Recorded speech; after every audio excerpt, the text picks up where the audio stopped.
Hi hello నమస్తే welcome to my viewers. కొత్త revenue చట్టం భూభారతితో రెవెన్యూ రికార్డుల నిర్వహణలో అనేక మార్పులైతే రానున్నాయి. రాష్ట్రంలోని ప్రతి భూకంపానికి ఆధార్ తరహాలో భూధార్ నెంబర్ను కూడా కేటాయించనున్నారు. సో భూ క్రయ విక్రయాలు జరిపే సమయంలో ముందుగా ఆ భూమిని సర్వే చేయించాలి. ఆ తర్వాతే రిజిస్ట్రేషన్ అయితే జరుగుతుంది. సో భూభారతి రూల్స్ను సైతం ప్రభుత్వం రెవెన్యూ నిపుణుల అభిప్రాయాల మేరకు రూపొందిస్తే ఈ చట్టం అయితే పరిపూర్ణం కానుంది. చరిత్రలో కూడా గొప్ప భూ చట్టంగా అయితే మిగిలిపోనుంది.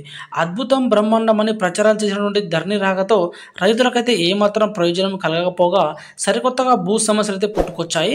సో రేవంత్ రెడ్డి సర్కార్ వచ్చిన కొత్తలోనే ధరణితో రైతులు పడుతున్నటువంటి ఇబ్బందులను తెలుసుకునేందుకు కమిటీని అయితే ఏర్పాటు చేసి సమగ్ర అధ్యయనం చేసింది. కొత్త ఆర్ఓఆర్ చట్టం తెస్తే తప్ప ధరణి దరిద్రంకి అయితే చెక్ పడదని భావించింది. సో దీంతోనే ఆర్ఓఆర్ చట్టం 2024 భూభారతికి అయితే బీజం పడింది. సో ధరణి పోర్టల్ బాధ్యతలను గత ప్రభుత్వం విదేశీ సంస్థ అయినటువంటి టెర్రాసిస్కి అయితే ఇచ్చింది. సో విదేశీ సంస్థ చేతికి మన రాష్ట్రంకు సంబంధించిన విలువైన భూములను పెట్టడం సరైన పద్ధతి కాదనేది మొదటి నుంచి ఉన్నటువంటి విమర్శే. సో టెర్రాసిస్ కాంట్రాక్ట్ గడువు గత ఏడాది డిసెంబర్ 31తో ముగిసింది. సో వెంటనే రేవంత్ సర్కార్ పోర్టల్ బాధ్యతలను అయితే నేషనల్ ఇన్ఫర్మేటిక్ సెంటర్ NICకి అయితే అప్పగించింది. సో ఈ విధంగా ధరణితో పాటు టెర్రరిస్ట్కు కూడా ప్రభుత్వం అయితే మంగళం పాడింది. సో కొత్త రెవెన్యూ చట్టం భూభారతితో రాష్ట్రంలో ఉన్నటువంటి భూ సమస్యలకు చెక్ పడనుంది. సో ఇదే కాకుండా రెవెన్యూ రికార్డుల నిర్వహణలో అనేక మార్పులు అయితే రానున్నాయి. రాష్ట్రంలో ప్రతి భూకంపానికి ఆధార్ తరహాలోనే భూధార్ నెంబర్ను కూడా కేటాయించనున్నారు.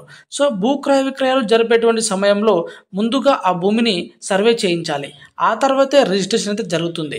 సో క్రయ విక్రయాల సమయంలో రిజిస్ట్రేషన్ పూర్తయ్యాక మ్యూటేషన్ కూడా పూర్తవుతుంది. కానీ వారసత్వంగా జరిగేటువంటి భూముల బదిలీ ఫౌతీలో కొత్త నిబంధన అయితే తీసుకొచ్చారని తెలుస్తుంది.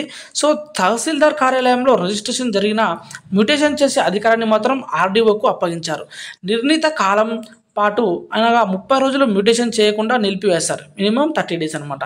సో ఆలోగా భూమిపై ఎలాంటి ఫిర్యాదులు రాకపోతేనే ఆ యొక్క ప్రక్రియ అనేది పూర్తి చేశారు. కోర్టు ద్వారా వచ్చేటువంటి ORC 38 ఈ తదితర మొత్తం 14 రకాల భూ హక్కులపై మ్యూటేషన్ అధికారాన్ని అయితే RDOలకు అయితే ఇవ్వడం జరిగింది. సో ధరణి పోర్టల్లో మొత్తంగా 33 మాడ్యూళ్లు ఉండగా భూభారతిలో వాటిని 6కదే కుదించడం జరిగింది. సో ప్రస్తుతం భూమి పట్టాలో కేవలం రైతు పేరు మాత్రమే ఉండగా ఇకపై అనుభవదారు కాస్తు కాలం సహా మొత్తం 11 కాలంలో ఉంటాయి. సో పార్ట్ B కేసులు పరిష్కారమైన వారి వివరాలను భూ రికార్డులోకి ఎక్కించి పాస్బుక్ ఇచ్చేదైతే మార్పులు చేశారు. తహసీల్దార్ RDO అదనపు కలెక్టర్లకైతే ఈ యొక్క అధికారాలు అయితే ఇవ్వడం జరిగింది.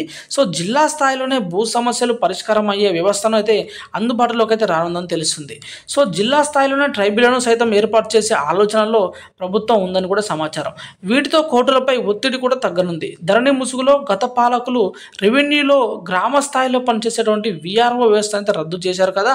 సో కొత్త రెవెన్యూ చట్టంలో ప్రజలను క్షేత్రస్థాయిలో సేవలు అందించేందుకు గ్రామానికో రెవెన్యూ అధికారి అయితే మళ్ళీ VRO వ్యవస్థ అయితే రాబోతుందని సమాచారం.